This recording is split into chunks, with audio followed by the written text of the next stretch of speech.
O Cazaquistão é um país que muitos só conhecem pelo mapa, mas não por sua economia global. Não é um pequeno país simplesmente situado na Ásia Central.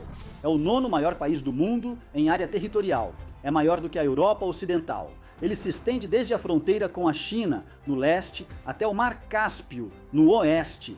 Ao norte, compartilha uma enorme fronteira com a Rússia. Ao sul, faz fronteira com o Uzbequistão, Quirguistão, Turcomenistão e com a região mais ampla da Ásia Central.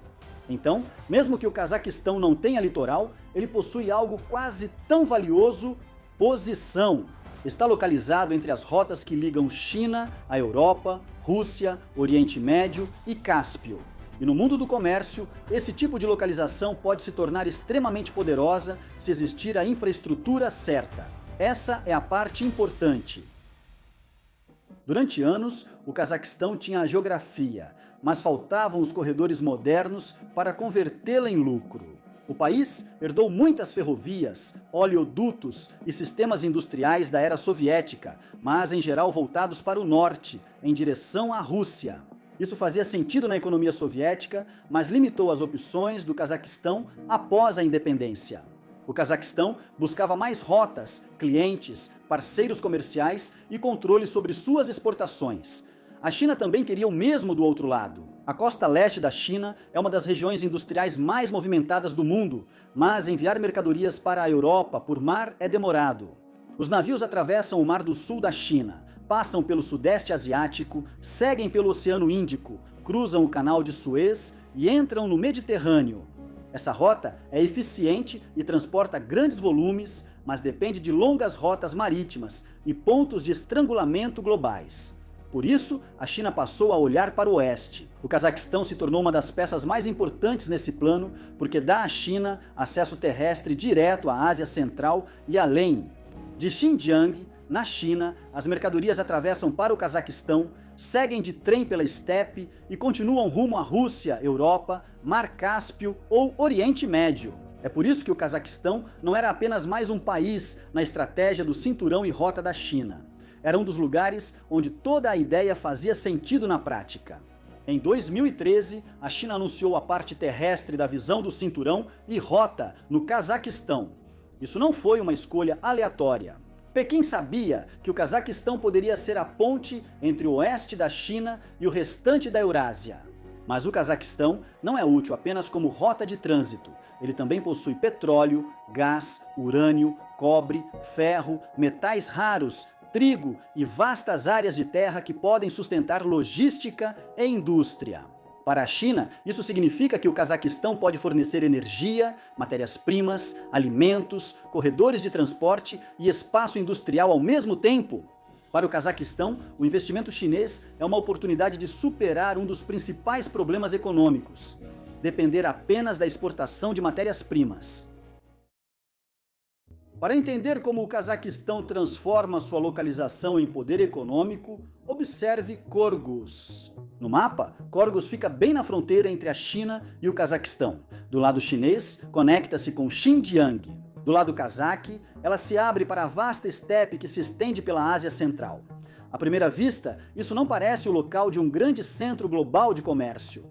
Não há oceano, nenhum porto natural gigante, nenhuma longa linha costeira cheia de navios, nenhum famoso distrito financeiro ao lado. É apenas uma terra seca. Mas é isso que faz Corgus ser tão importante. É um porto seco, uma versão interior de um porto marítimo. Ao invés de navios descarregando contêineres do oceano, trens e caminhões os trazem por terra. As mercadorias chegam das fábricas chinesas, passam pela alfândega, são separadas e seguem pelo Cazaquistão em direção à Rússia, Europa, ao Mar Cáspio ou ao restante da Ásia Central. Aqui a geografia começa a virar dinheiro. Corgus dá à China uma saída para o oeste.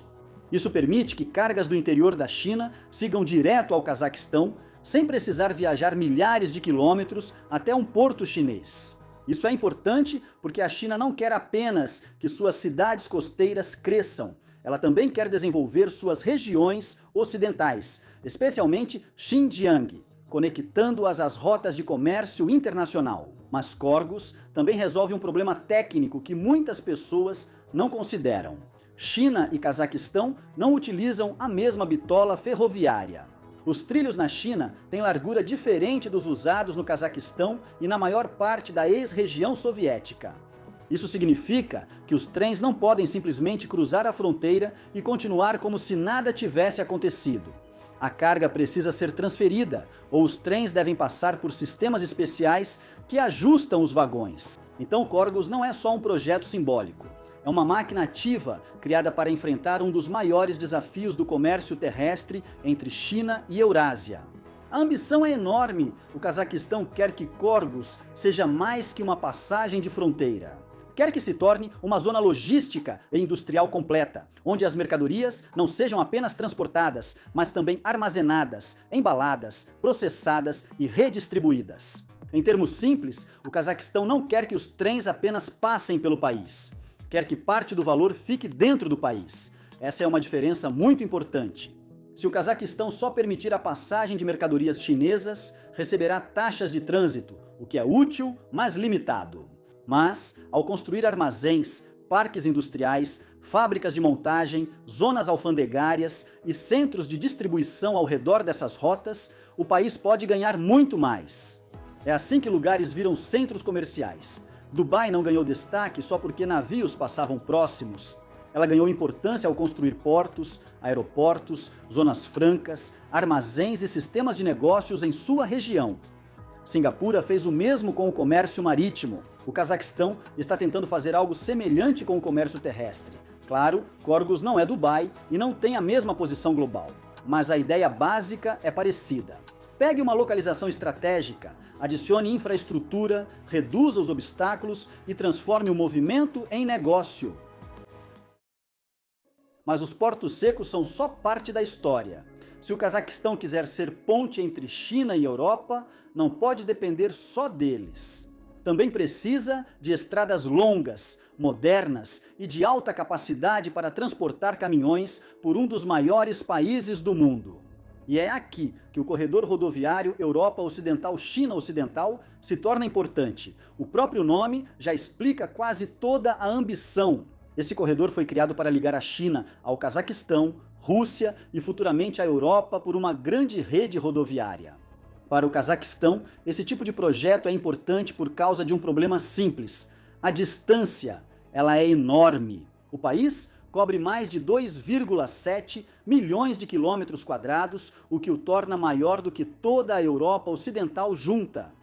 Mas tem uma população de apenas cerca de 20 milhões de pessoas. Isso indica que cidades, fazendas, minas, campos de petróleo, postos de fronteira e zonas industriais se espalham por vastas áreas. Então, quando as pessoas falam sobre a geografia do Cazaquistão, elas costumam focar no lado internacional. China ao leste, Europa ao oeste, Rússia ao norte. Há também um desafio interno. O Cazaquistão precisa se conectar primeiro para depois integrar outros países. Uma rodovia moderna contribui para isso. Para a China, a rodovia amplia sua rede comercial para o oeste. O país evita depender de uma só rota para a Eurásia, pois seria arriscado. Prefere ter opções. Ela quer rotas ferroviárias, rodoviárias, por dutos e conexões portuárias. Se uma rota enfrentar congestionamento, problemas políticos, risco de sanções ou interrupções, outra rota pode absorver parte da pressão. A China aplica a mesma lógica no mar, evitando que o comércio dependa de um só ponto de estrangulamento. Em terra, ela não quer que todo o comércio dependa de uma única ferrovia. Por isso, o Cazaquistão é valioso, pois pode ter vários corredores ao mesmo tempo.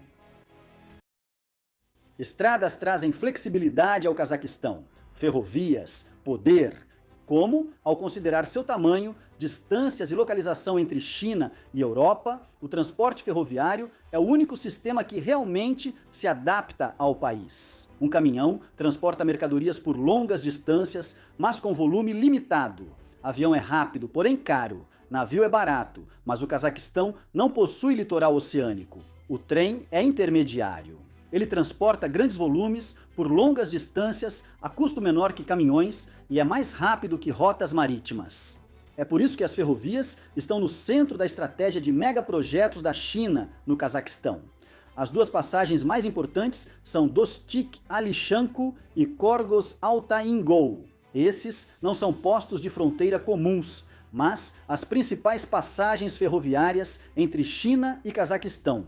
Dostik foi um dos primeiros grandes elos ferroviários entre eles. Com o crescimento do comércio, uma passagem não bastou. O volume de carga subiu, os trens ficaram mais longos e a pressão na fronteira aumentou.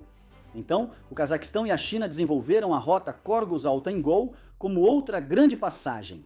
Isso deu mais capacidade e mais flexibilidade para ambos os países. Se uma rota congestiona, a outra absorve mais tráfego. Porém, a história da ferrovia vai além das passagens de fronteira. O verdadeiro desafio começa depois que a carga entra no Cazaquistão. A partir da fronteira chinesa, os trens precisam atravessar um país enorme.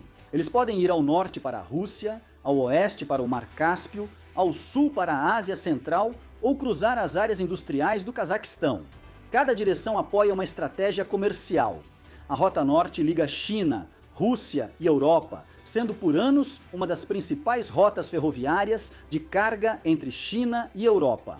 Isso funcionou porque a Rússia já tinha uma grande rede ferroviária e o Cazaquistão era uma ponte entre a China e esse sistema. Após a guerra na Ucrânia, a política das rotas pela Rússia ficou mais complicada. Sanções, questões de seguro e pressão diplomática levaram várias empresas a buscar alternativas. Isso não fez a Rota do Norte desaparecer, mas tornou as outras opções do Cazaquistão mais valiosas. É aqui que o corredor do meio se torna importante. A ideia é simples, mas a rota é complicada. A carga pode sair da China para o Cazaquistão, cruzar o país de trem, chegar ao Mar Cáspio, seguir de navio até o Azerbaijão, continuar pela Geórgia, passar para a Turquia e então chegar à Europa. Em vez de ir ao norte pela Rússia, a rota segue a oeste pelo Mar Cáspio, o que foi uma grande chance para o Cazaquistão. De repente, o país não era apenas uma ponte terrestre entre China e Rússia. Poderia se tornar também uma ponte entre China e Europa, pelo Mar Cáspio. É por isso que o Cazaquistão tem investido em portos, melhorias ferroviárias, terminais logísticos e conexões no Cáspio. O país precisa tornar a rota mais rápida, barata e confiável. Porque se o corredor do meio continuar lento e caro, as empresas não vão usá-lo só porque ele parece bom no mapa. O comércio segue custo, tempo e confiabilidade. Mas o comércio é só metade da história. Porque, enquanto contêineres cruzam o Cazaquistão por ferrovia e estrada, outra rede vem silenciosamente mudando o relacionamento entre China e Cazaquistão há anos. Os corredores comerciais explicam o lado do interesse da China no Cazaquistão, mas a energia explica o outro lado. A China é a maior importadora de energia do mundo. Por décadas, muita dessa energia veio por mar do Oriente Médio, África e outras regiões. Esse sistema funciona, mas também gera um problema. Rotas marítimas são longas, atravessam pontos de estrangulamento e podem ser impactadas por guerras, sanções, disputa naval, pirataria, seguro ou pressão política. Então, a China passou anos tentando reduzir esse risco, construindo rotas de energia por terra, e o Cazaquistão se tornou um dos países mais importantes nessa estratégia. O exemplo mais claro é o oleoduto Cazaquistão-China. O oleoduto, com 2.228 quilômetros, ou cerca de 1.384 milhas de extensão, vai de Atiral, no Cazaquistão, até Alachanku, em Xinjiang, na China. Esse oleoduto dá ao Cazaquistão uma rota direta para enviar petróleo à China. Hoje parece simples, mas foi uma grande mudança quando criado. Durante a maior parte da história moderna do Cazaquistão, as rotas de exportação de petróleo do país eram voltadas principalmente para o oeste ou para o norte. Grande parte da infraestrutura conectava o Cazaquistão à Rússia ou a rotas que levavam ao Mar Negro. Isso dava ao Cazaquistão acesso aos mercados globais, mas também criava dependência. O oleoduto para a China mudou isso. Ele deu ao Cazaquistão outro cliente e outra direção. No entanto, o petróleo explica grande parte do interesse da China no Cazaquistão, mas não explica tudo. O Cazaquistão não é só um país do petróleo, mas um dos mais ricos em recursos naturais da Eurásia. Sob suas estepes, desertos, montanhas e regiões industriais, o país tem os materiais essenciais para o crescimento das economias modernas. É aqui que o investimento chinês se torna atraente. A China possui recursos, equipamentos, construtoras, engenheiros e demanda industrial para viabilizar esses projetos rapidamente. Por isso, essa história é tão relevante. A China não só constrói infraestrutura no Cazaquistão, como também redesenha o mapa econômico da Eurásia. O Cazaquistão busca garantir que esse novo mapa funcione para o país. O que você acha? A China está auxiliando o Cazaquistão a virar o próximo grande polo logístico e industrial da Eurásia?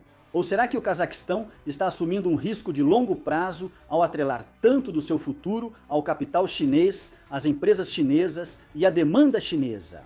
Se o Cazaquistão for bem-sucedido, pode se tornar um dos principais portais entre China e Europa, apesar de não ter saída para o mar. Compartilhe sua opinião nos comentários.